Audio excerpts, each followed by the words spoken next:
Good evening, everyone, and welcome to the Brian Crombie Radio Hour on Saga 960. Well, Christmas is almost here, and I saw a post by a gentleman who I think very highly of, Martin Buckland, is an executive resume writing and executive job search coach, and he posted Santa's resume online, and I thought it was brilliant because it really describes a senior executive that I think lots of us see in Santa and actually wish that we could see in a lot more executives.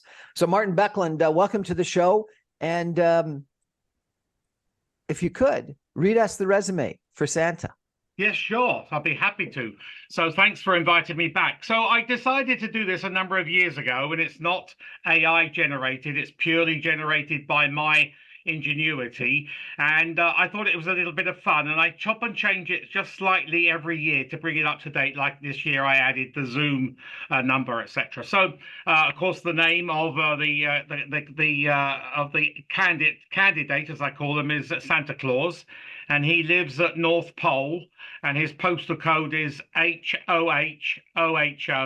Canada, and then he has all his Twitter, which is at Santa Claus, Facebook Santa Claus, Pinterest Santa pins, etc. All his different means of contact, and then he's applying for either a chief excitement officer, which I think is very, very appealing, head of merriment, a global gift giver.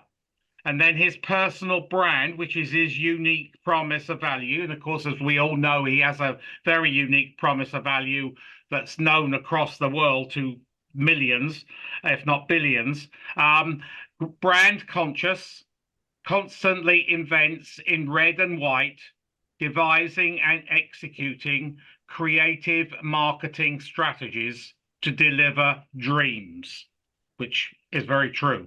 I remember when he was a dream when I was a kid. So then his soft skill summary, which is, so this would be a combination resume. When I write resumes, there's three different types. This is a combination, which is the most common.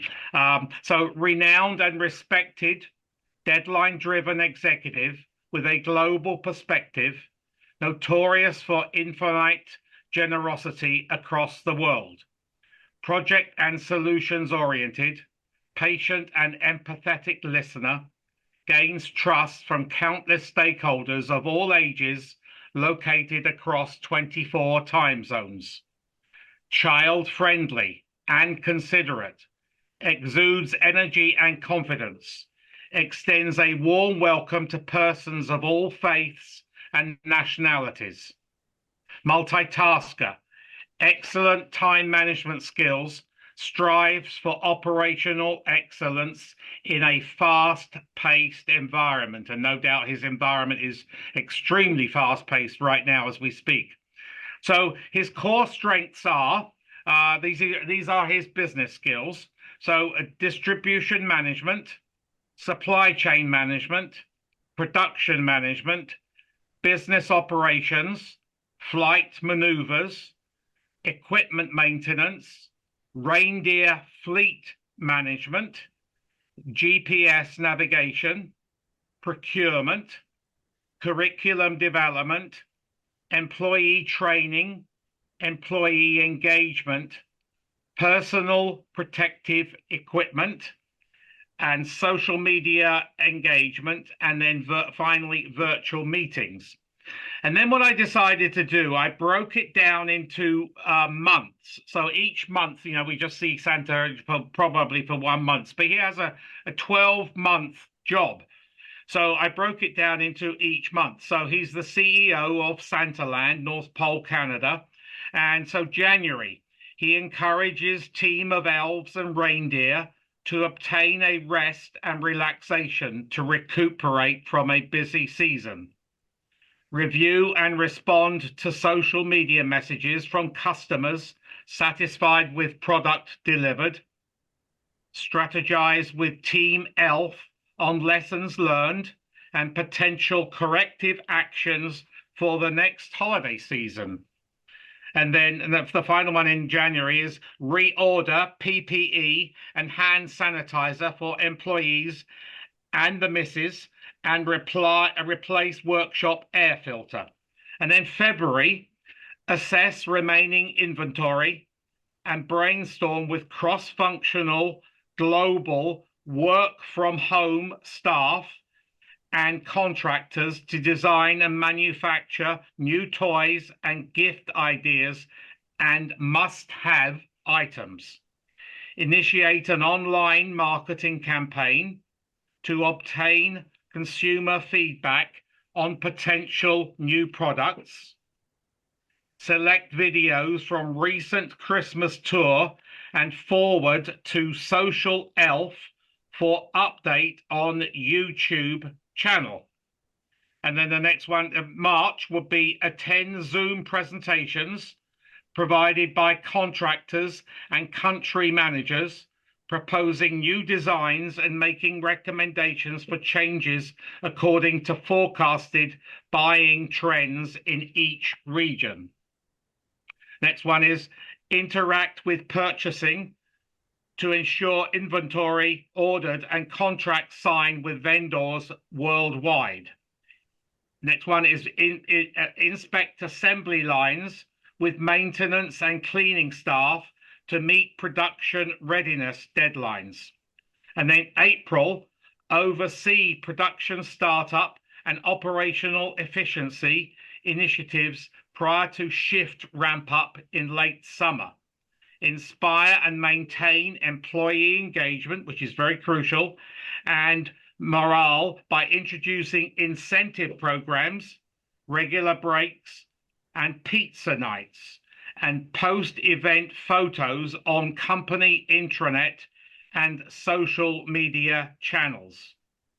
Manage the elves responsible for exercising the reindeer and sleigh maintenance flight maneuvers. Conduct sleigh safety assessments and test for perfect weight and balance distribution. In May, source, interview, hire and train additional seasonal staff to fill continental shift production.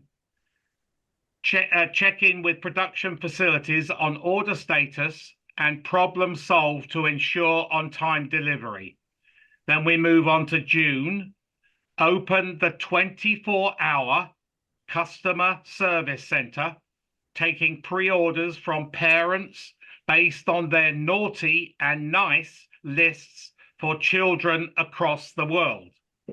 Boost production schedule and add staff to line as orders arrive from the customer service center. Then July, evaluate effectiveness of incentive programs and reinvigorate to foster a culture of staff engagement. Still in July, scrutinize underperforming staff in a non-unionized environment and discipline or conclude contract.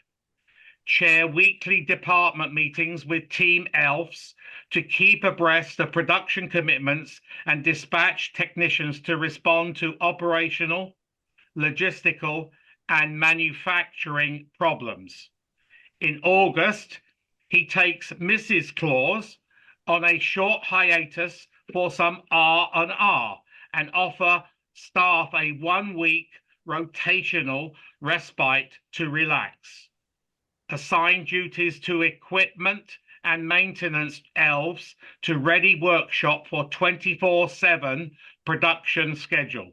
In September, direct the international team of delivery specialists to compile, draft naughty and nice list deliveries, utilizing GPS to map out the best routes for 1 billion plus home visits from New Zealand to Alaska in 24 hours.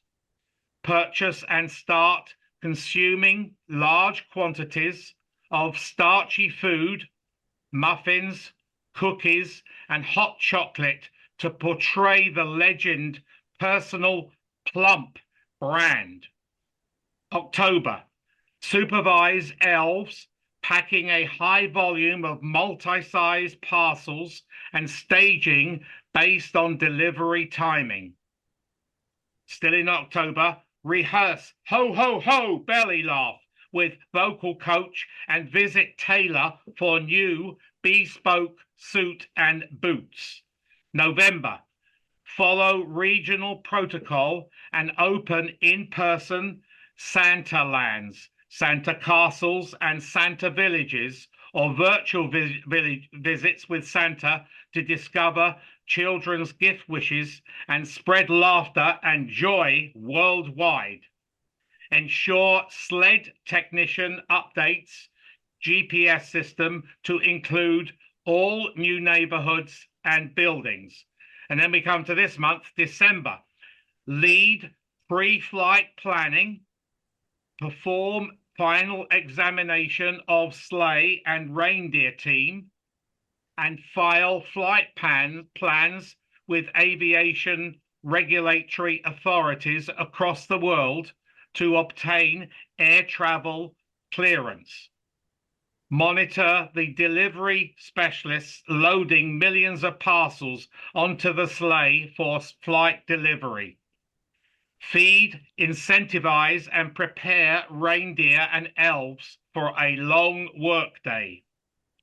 Pilot a fully loaded sleigh pulled by 9 reindeer and led by Rudolph on a 24-hour global journey, delivering packages to an excited clientele in exchange for cookies and milk and other treats.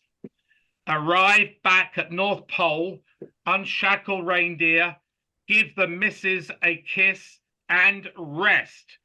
And then final is create a multi-channel social media campaign to promptly thank a global audience for their generous donation of Santa and reindeer treats enjoyed by the team during the journey. Ho, ho, ho. Martin, that was wonderful. We're going to take a break for some messages and come back in just 2 minutes with Martin Buckland and talk about why he wrote this resume and how he came with some of the wonderful criteria that Santa has to have to apply for the job. Stay with us, everyone. Back in 2 minutes.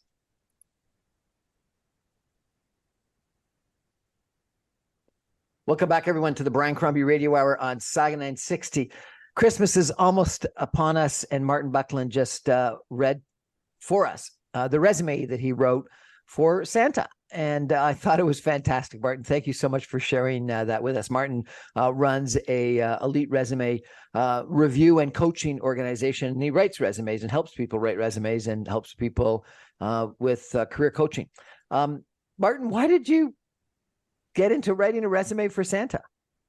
Well, I love writing resumes, and I love making people look seductive and whatever, and making them stand out as a #1 candidate. But I thought I'd just go out of my sort of comfort zone and go into a new zone. I mean, I've always, who doesn't, always, love Santa. So I decided that perhaps I should do a resume for Santa. And actually, I've got one in the draft stage for St. Patrick now.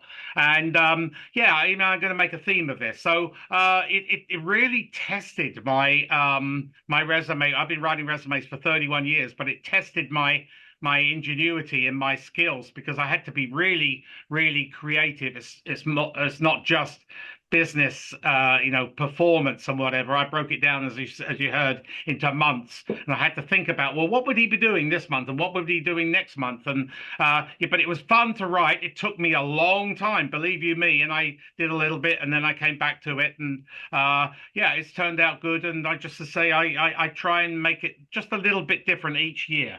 And how long have you been doing this? 31 years I've been writing resumes, and then coaching, etc., managing the careers of senior executives and those who aspire to be business leaders. And I'm global. So that's what the clocks are behind me here. So I work 24. I've got clients in 28 different countries as we speak. And how long have you been writing the Santa resume? I did this about 2016, I think the first draft was. And then, every year I just make a minor change. Yeah. I look forward to reading St. Patrick's resume. Sure. I kind of wonder what the resume for some other characters, other personalities in history might be. It'd be fascinating to read them. Well, I thought about doing Disney characters and then probably pitching something to Disney to see whether they'd like to take it on board because, they're a very family-oriented business and they might like to do a book based on all their characters' resumes. How'd you get into resume writing, sir? I was a police officer and I fell very seriously ill, and so I had to look around for a new career. And I bought myself, this was a long time ago, a 486 computer, which cost me $3,000. And I remember I bought it in Mississauga, and it had a 30 megabyte hard drive, and the guy said, "You'll never ever fill that up." 30 megabytes. Yeah, I remember that vividly, echoing down the corridor. Anyway, so I bought that. It was DOS. Not many people will remember DOS. And a friend asked me to type his resume, and I didn't even know what a resume was. So, there wasn't too many books around, but I learned, and he got a job, and then he referred me to somebody else, and referred me to somebody else, and that's how it got going. Fantastic. And you counsel a lot of MBAs, graduating MBAs on writing resumes, so that it's not only executives, but it's first-time job seekers. Sure. Yeah. So I have three niches. So I specialize at the senior manager and above, all the way up to the C-suite, which includes yourself, and globally. And then I'm a global expert in executive master of business administration. So I work for 23 different business schools across the world, and I present either via Zoom or in person. I fly around the world presenting, and so executive master of business administrations. Then I'm also considered a global expert in mining, because the backbone of our economy here in Canada is mining. And I partner with executive recruiters, so they are my best referrals. So, if you're to send a resume to an executive recruiter and he may be able to find you a job, but your resume isn't up to scratch, he will send it to me. Yeah, that client to me. What do you tell graduating executive MBAs about the resumes? Well, generally, unfortunately, business schools, their career services department tend to specialize in MBAs with compared to executive MBAs. To get in an executive MBA program, you have to show leadership opportunities and potential, and you have to be in business minimum of 11 years, preferably 15 to 18. So they're a different demographic, and they provide different services to MBAs compared to EMBAs. So I uncovered this niche in 2007 with Ivy Business School in Western University, and then I've just grown it from there. And I love because they're all ambitious. They spend a lot of money, a lot of blood, sweat, and tears goes into that program, and generally it's done while they're working. So they have to do 25 hours project work a week on top of their regular working week, and then they have to go to residential programs depending on which EMBA program. So it's a very onerous degree, but it's highly regarded, and it signals to an employer across the world that you really are serious about your career, because it's not cheap and it's a tough degree. I could not do it myself. Have resumes changed over the years? Yes, a lot. So they were very basic when I first started writing them, and they were more responsibility based. Well, now most people know what your responsibilities. I mean, I know you're a CFO, so I know what your responsibilities are. If I was an executive recruiter, I'm interested in you, Brian. What performance have you saved the money? Have you got them out of CCAA? Have you streamlined operations, introduced new systems, eliminated headcount, new processes, worked with CRA and all sorts of compliance, SOX, and all those different compliance you have to obey by. So it's become very performance oriented now. Most countries, they're very humble and they're very conservative, but when you're a candidate for a job, you need to get into the sales mode and sell yourself, because you are a product and you're sending that product to the market. So the package for that product is your resume, your CV, and the LinkedIn profile, which is critical today. Critical. The LinkedIn profile is something that you you include in your resume, or just a link to the LinkedIn profile that you include in your resume?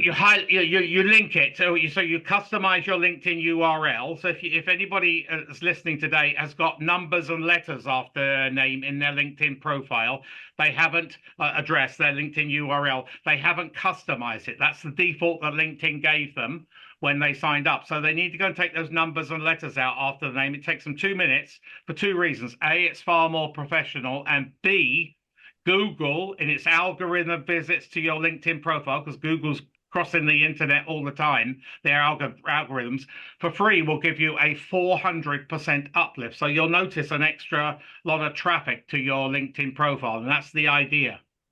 I never knew that. That's interesting. I'll have to go change my LinkedIn profile link. Yeah, if you've got numbers and letters, take it out. And then if you've got, if some people don't have pictures, their own pictures. Now, I'm not interested, they have to be professional pictures. I'm not interested in you hugging your kid or, spouse or anybody else, or having a fish dangling, wiggling from your recent catch. I'm interested in a very professional picture. And if you don't have a picture, you need to put a picture, because there again, Google will give you a 1400% uplift in traffic to your LinkedIn profile for free. And does this happen several times if you change the picture, or no, just the one time when you put just the once, just putting the picture on from zero to a picture? Yeah. Fascinating. Any other, when you went through Santa's resume, you included all of his other social media links. Is that something that you recommend? Some people think that their Facebook or their Instagram are private and shouldn't be shared with companies. That's very true. So there's a myth out there. Facebook many years ago was a different website to what it is now. It's more business. So it has become a very business-oriented site. So the executive recruiters, when they're searching talent, do actually use Facebook now. So it depends on.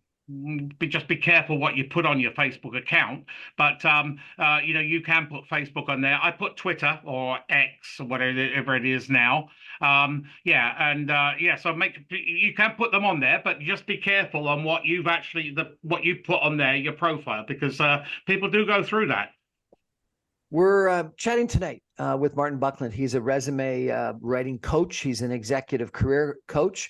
If people want to reach out to you, Martin, how do they best do that? So I have a website. I'm on LinkedIn, Martin Buckland, Buckland. And then I have a website, aneliteresume.com. So www.an, Alpha November, eliteresume.com. He's been, for the last couple of years, writing a resume for Santa, which he published just a couple of weeks ago, which I read and thought it was fantastic. And he shared that resume with us again tonight.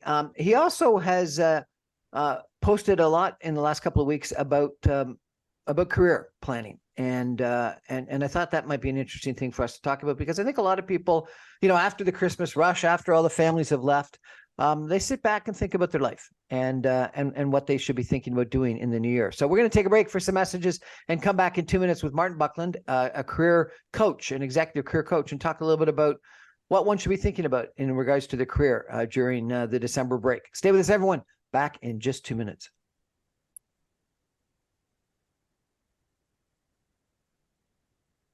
Welcome back, everyone, to the Brian Crombie Radio Hour on Saga 960. My guest tonight is Martin Buckland. He's an executive resume writing coach and an executive job search career planning coach with eliteresumes.com. And I thought, Martin, we talk a little bit about December and holiday break. A couple of weeks ago, you made an interesting post. You said it's December and no one thinks about jobs, and so you're taking a break. Is that true? Is no one thinks about career changes in December? They should do, because actually December is the third best month to look for a job, because on the first or on or about the 1st of December, 70% of the job seekers fall out of the market. So you do the arithmetic there. If you're part of that 70%, you're making a bad move. But if you're remaining in the 30%, your opportunities because people still hire. In fact, they hire more in December because their companies are ramping up for the next year. So it's a myth that December is not a good hiring month, and I've had clients sign contracts at 8 o'clock on Christmas Eve. You posted just a couple of days ago that you've got to manage your own career. And you say you create your career future, not your employer. Embrace career management. Take control of your career. No reason to be unhappy in a position. No reason to let your employer reassign you to a role you don't like. No reason not to manage your career. Make it a resolution in 2024 to assume control of your career and create your own future. Really? Yes. Well, but sadly, look at the number of hours that people spend at their work. And if they're unhappy at work, they take that unhappiness home to their family unit and friends and family, other family. But it's a huge component of your life. And so many people don't manage their careers. Statistics prove that if you manage your career and take it away from your employer managing your career, because they could terminate you tomorrow morning. You're just a number on their dollar sign on their books. I am seeing layoffs recently, most recently in the Canadian banks or the global banks. But you should manage your career because you can be prepared for a layoff, and then you could have your resume updated, your resume ready, and you could have your LinkedIn profile ready. You know where you want to go, and you build your network. Why part of your career management is building network while you're gainfully employed, not when you're unemployed or in career transition, as I call it. So you need to manage your career 24/7, 365. And those who manage their careers earn more money, get promotion faster, and can retire earlier. So that's a good incentive in itself. How does one manage their career? Well, networking is keep up the networking, keep up relationships with executive recruiters. Executive recruiters are the senior, from senior manager and above. In all my demographics I work in, can help you manage your career, but they don't just want to know you when you're in career transition. You're in a crisis mode, crisis management. They want to know you when you're happy and having fun. So build that relationship and retain that relationship. Every 6 months, send them an email. Don't pester them verbally or whatever, on the phone or Zoom or whatever, and then really market yourself to them and keep yourself on their radar, because when they have a project, a job, they will think of you. You should move around every 6 years anyway. It's frowned now to be in a job or a company more than 6 years, whereas in my father's generation, it was perfectly acceptable to be in one company from the day you left university to the day you retired. Now you should move around. And you should also look at your salary. Companies, I used to put loyalty in the resume many times when I was a very young resume writer, but now I haven't used loyalty because there is no loyalty to employers. It's loyalty to yourself to manage your career, because they can terminate you anytime. You posted career tips for a crazy world. Yes. Why is the world crazy? Well, I think it's been crazy in the last 6 or 7 years. So many things. It's a fast pace. We're gathering.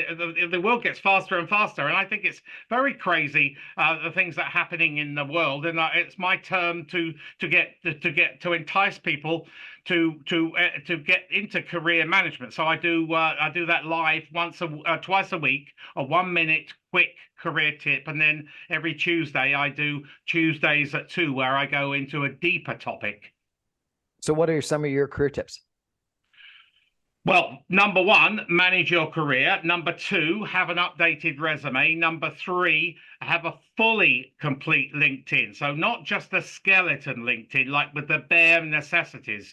LinkedIn gives you a certain number of characters per section, and you should try and get as close to those number of characters as possible, because Google will recognize you. The more you have text, the more text you have on your LinkedIn, Google will help you uplift your profile on LinkedIn. And also network is crucial. You got to network. Here in Canada, where we are, it's an exception to the rule because I work globally. 80% of the jobs are hidden.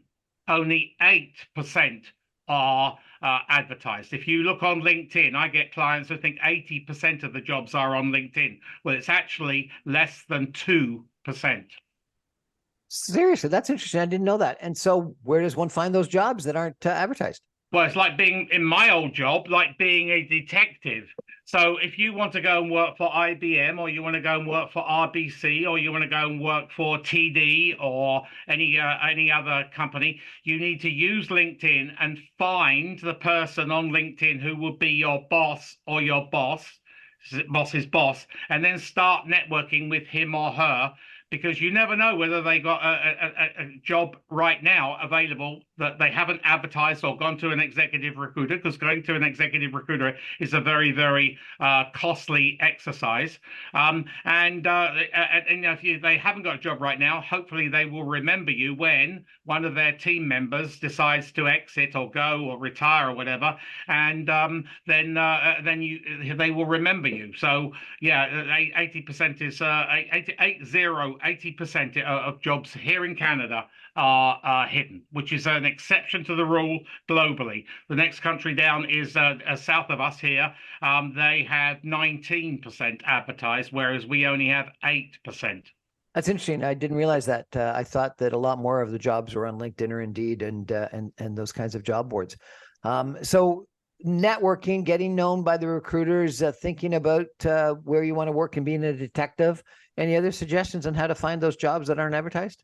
Well, you need to have a career plan as well. So you need to set out where you want to be in 2, 5, and maybe 10 years. I mean, if you're ambitious, you should be always looking for promotions. So you can use LinkedIn as a tool for research. There are other tools like Glassdoor, and you can find out how people how the culture of that company, because corporate culture is very, very crucial today. You don't want to go to a company that doesn't that is not in your culture ethics. So you can find out the culture of a company. If you're going to go for a job, you've applied for a job and you've got an interview, I would suggest, putting on my coach's hat, that you would go and network off the hiring line with people in that company through LinkedIn, and see if you can ask them, well, what do they talk about around the water cooler? What is the culture there? So then you've got some ammunition, you've got some idea of what the company is facing and what their culture is. If those people you network with say the culture is terrible, then perhaps you should exit out of that interview stage, because you don't want to go into a terrible company. You want to be happy because you spend so many hours of your life in your career. 67% of Canadians are unhappy in their career. 67% of Canadians are unhappy in their career? Yeah. So they wake up Monday morning and they don't want to go to jobs. And, can you imagine, turning over Monday morning and don't want to go to their jobs, but they have to because they have financial obligations. I found that most companies, when they're recruiting, are in sell mode, and most potential employees are on sell mode. And so how do you find out, what a company culture is like if you're both the employee and the employer are both in sell mode? Both in sale mode. Sell. They're pitching themselves. They're trying to market themselves. Well, that's why you should go off the hiring line into the people who work there, who don't want to sell the company, and ask them probing questions on, well, what do you talk about, and what are the problems, and have they got problems with the services? Have they got problems with the products? Have they got problems with the management and whatever? And then that's also a good business case. You might find out that there's some pain points with that company, and then you could put what I call a pain proposition to the person at the other end, the interviewer, or somebody who would be your boss or your boss's boss. You can say, well, during my due diligence, I've uncovered the fact that you aren't meeting these requirements, or this is not good. If you look at my resume, I have done that at ABC Company, and I believe I can help you now to rectify that problem and bring you a solution. You posted that there's tips to stay relevant in your executive position. What are the tips to stay relevant? Tips to stay relevant. Well, you need to learn education. People don't go on education. People need to learn. They can constantly update the skills. Like the hot skills, obviously now are AI and machine learning, blockchain. There's several others, data science, and so with the advent after COVID, you can do a online courses. You can do. I suggest my clients here in North America go to get Oxford or Cambridge on their resume.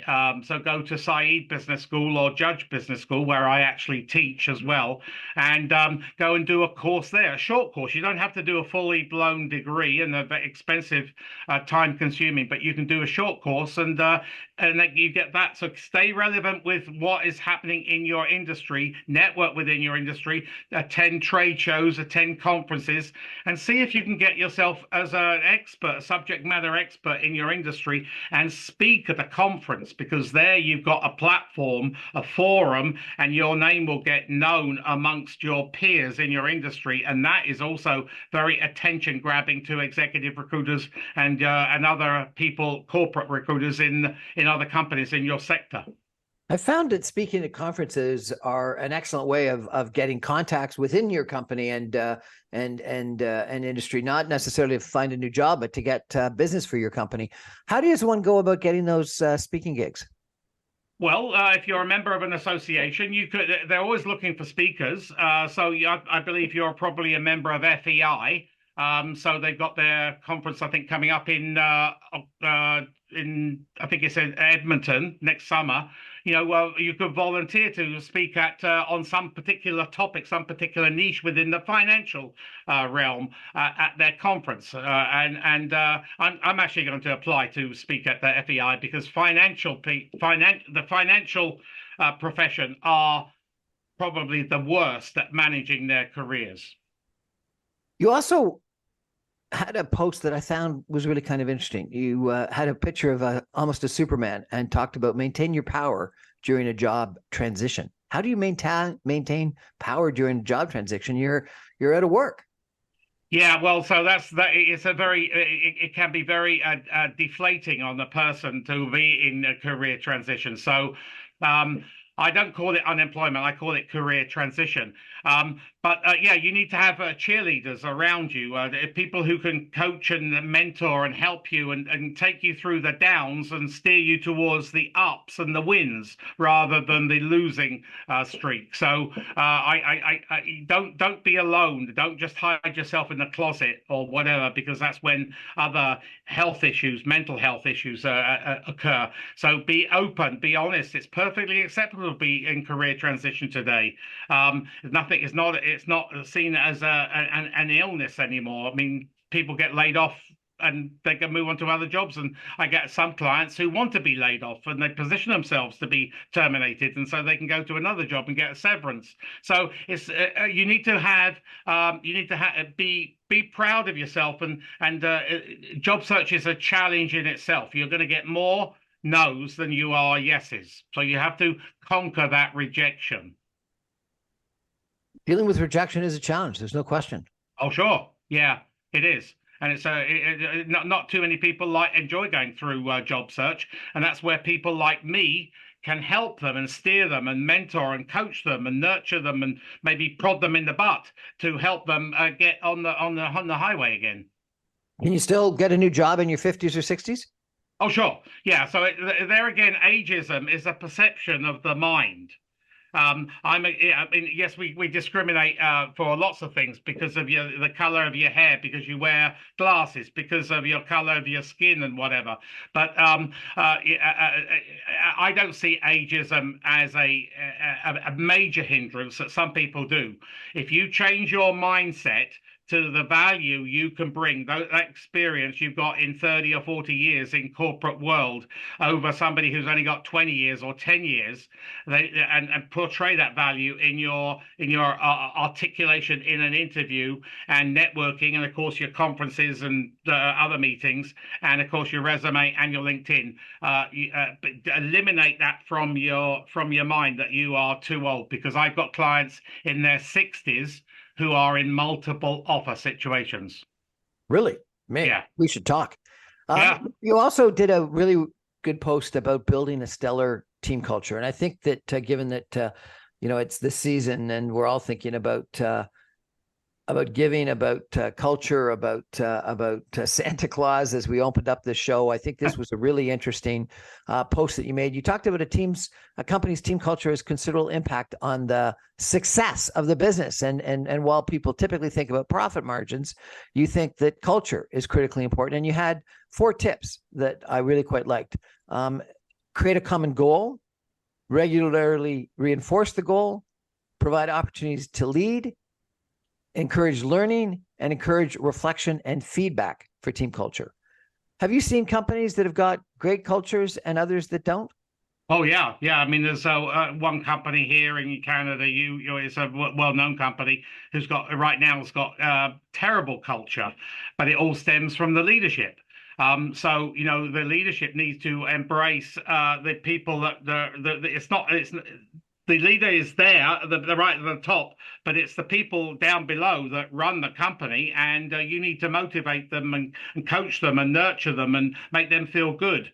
And with this time of year where you should walk the floor and wish everybody season's greetings, depending on which faith they are from, and make them feel wanted and make them feel wanted for the 2024. And so many leaders don't do that. So we're in a team-oriented culture. Yes, it's good to be an individual as well and an expert, subject matter expert, but you're also part of a team, and you need that team. Teams drive businesses, and a good leader, I can tell good leaders. I know good leaders, and I hear because I work in a highly confidential environment. I hear some terrible stories about well-known leaders, but I also hear great things about well-known leaders. We started the show by you reciting your Santa resume. Do you think if you were hired to find Santa, that such a leader is really out there? Oh, I no doubt there are some some unbelievable leaders. Yeah. I mean, there are some fantastic leaders out there, and I could pinpoint 2 or 3 right now. Yeah, just in corporate Canada and corporate US and corporate UK. Yeah, I could pinpoint. I could do a very quick recruit of a replacement for Santa. Yeah. I found it interesting when you were reciting your Santa resume that the critical necessity of bringing all the different facets to bear on one 24-hour time period of distribution. A lot of people would think would be a task-oriented, kind of leader, where you're managing the reindeers that have got to work, the elves that have got to work, the distribution. There's a huge amount of pressure for that one day, and yet you use words like empathetic and inspirational, and someone that can have great customer service and customer relations. Well, the English language is so amazing. I mean, it's an amazing language, and you should use it to the maximum in selling yourself. People don't. Sales guys are a classic example. I see the world in their sales resume increased. Well, what about boosted, catapulted, propelled, elevated, uplifted, raised? There's so many other words that that people can use and to entice to get that wow factor. Martin Buckland of Elite Resumes, executive resume coach and executive career coach. Thanks so much for joining us and sharing with us your thoughts about career planning. And also, very importantly, your recitation of Santa's resume. It was wonderful. Oh, it was a pleasure, and season's greetings to all your listeners. Thank you so much. We're going to take a break, and I'm going to come back and conclude tonight's show with my own Christmas greetings. Thanks, Martin, very much for joining us. Thank you. We'll be back in just 2 minutes.